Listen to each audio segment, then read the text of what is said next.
Lumipad ako papuntang Butuan at Surigao para hanapin at kausapin si Berto. Sumama sa akin si Dr. Baker. Tulad ko, marami kasi siyang gustong tanungin at linawin tungkol sa Surigao Treasure. Natuntun ko si Berto sa bahay niya. Wala pa man siyang sinasabi. May kutub na akong kung anong kinahinatnan ng kayamanang natuklasan niya. Sa akin, ma'am? Hindi sa inyo to? Hindi. Para sa Panginoon. Binigay lang sa akin. Ang bahay na ito at 10 ektaryang bukirin ang tanging natitira na lang daw sa katas ng tuklas na ginto ni Berto. Naisanla niya kamakailan ang 2 ektarya ng bukirin matapos siyang maospital. At tama ang kutob ko, wala nang natitirang ginto sa kamay ni Berto. Kabili ako ng bahay, kabili ako ng kalabaw, kabili ako ng sprayer para sa palayan. Nagbili kami ng dump truck, pero yun lang ang nagkamali ko. So pagdating ng panahon wala na. Nasaan ka? Nasaan ka nung panahon? Dinala kami ni Berto sa lugar kung saan niya napulot ang mga ginto. Natatandaan pa niya ang mga piyesang nakuha niya. Pero hindi na niya matandaan ang bilang at mga detalye ng kanyang mga naging transaksyon. Hindi niya alam kung magkano talaga ang maaaring kinita niya sa ginto. Ayaw natagpuan ko na yung ginto, ma'am, kasi... Ang alam lang niya, ang pera niyang nakadeposito sa bangko ay inilagay sa pangalan ni Father Olvis. Bakit ka pumayag sa ganun?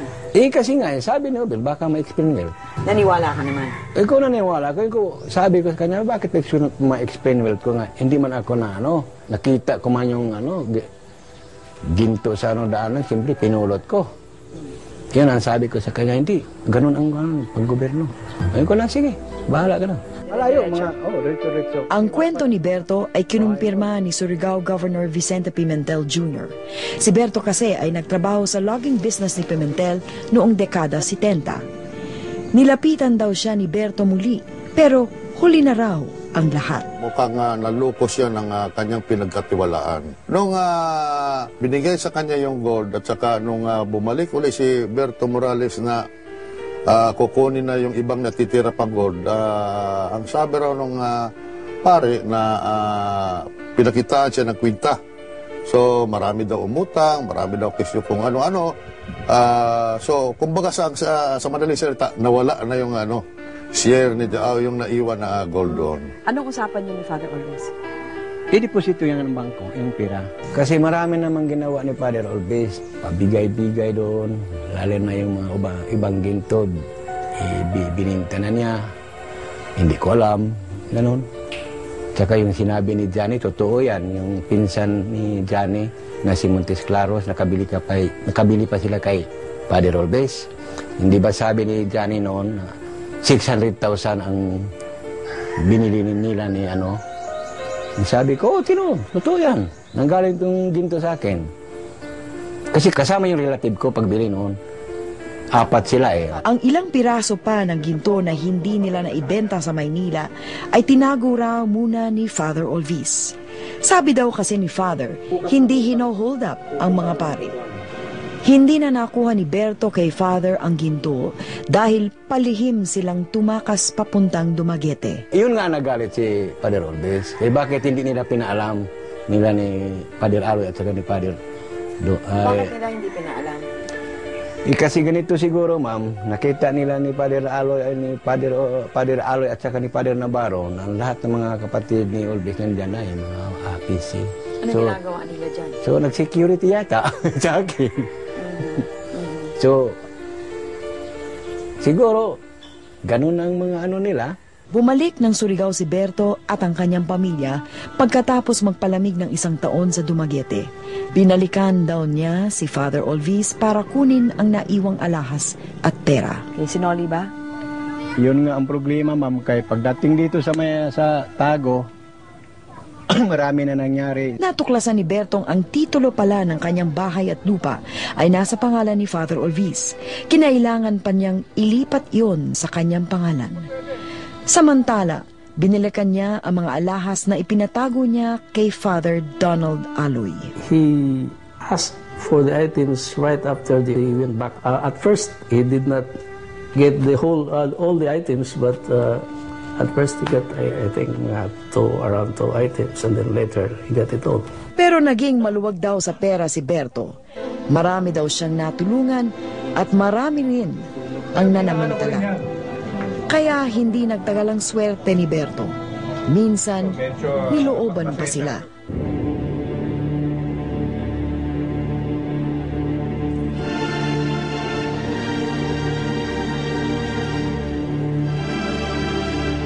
Sabi ko, pare, ano ba yan? Diyan hold up. Kung hold up, okay. Huwag kong itutok mo yung baril mo sa akin. Kung pira niyo kailangan, mayroong pira. Sabi niya, ginto. Mayroong ginto. Sabi ko sa asawa ko, Ning, ibigay yung ginto, bigay yung pira. Binigay mo lahat. Sa asawa ko, binigay niya. Pati yung relo ko, pati yung mga gamit ng asawa ko, pati yung mga gamit ng mga bata, ng mga anak ko. Yun, binigay na. 12 taon na noon ang anak ni Berto na si Edelinda. Sabi niya, ang mga naging security daw nila ang nanloob at kumuha ng ginto. Natandaan kasi niya ang baril na ginamit ng isa sa mga nanuto. Pero ang pinakamasakit para kay Berto ay kung paanong ninakaw sa kanya ang gintong dagger o panaksak. Naglabas daw ng warrant of arrest ang militar at ipinadampot siya para imbestigahan. Ang gintong dagger, kinuha daw ng commander ng Philippine Constabulary. Binigay mo sa kanya? Binigay. Binigay ko sa kanya kasi sabi nila, pagka mabigay na lang ko ng isang item, mawala na yung kaso na akin. Kasi yung kaso raw nanggaling ng Malacanang kasi kay Imelda yan ko, no? Naitanong ko kay Berto kung galit siya kay Father Orvis. Kinigong kwarta, ma'am, no? Pagka naana sa imong mga kamot, matubuan ka, hindi na ka hindi na ka nakaisip. Yung isip mo, parang wala na. Parang tarasa na kayo. Sinikap naming hanapin si Father Orvis at dito sa isang kumbento sa Surigao del Sur kami nagkita. Pumayag lang siyang ma-interview kung itatago ang kanyang mukha. Matipid magsalita ang pari. Hindi na raw niya matandaan ang lahat na nangyari. And it was long time already. What I can say only is that Berto cannot say that I was not fair to him. He knows the money which was there in the vault, whatever sale, because we have vault in the... So when they left, they took the money, they left to me some. That's how it operated. Sa kabuuan, umabot daw siguro ng 1.5 million pesos ang pera galing sa ginto. Ayon kay Father Orvis, palihim daw ang kanilang mga transaksyon dahil martial law noon. Ang mga kapatid niyang PC raw ay nagsilbing bantay nila. Yan. When he was with me, he was very safe. Nobody can enter the convent. They were part of our security. So nobody touched us. Inabi ni Orvis na hindi na naibalik kay Berto ang mga naiwan sa kanyang ginto. Wala rin naman daw silang usapan kung paano papartihin ang kita sa pagbenta ng mga ito. There was no agreement really as specified. There were items which he said it will be mine. Which ones po? I don't remember anymore. How many Hyper. items? How many items, Father? I cannot remember anymore. There are many things that it will not be divulged or it cannot be said. Yes. People may conjure things. Kung may hawak pang ginto at kung gaano karami pa ito, ayaw ng pag-usapan pa ni Father Orvis.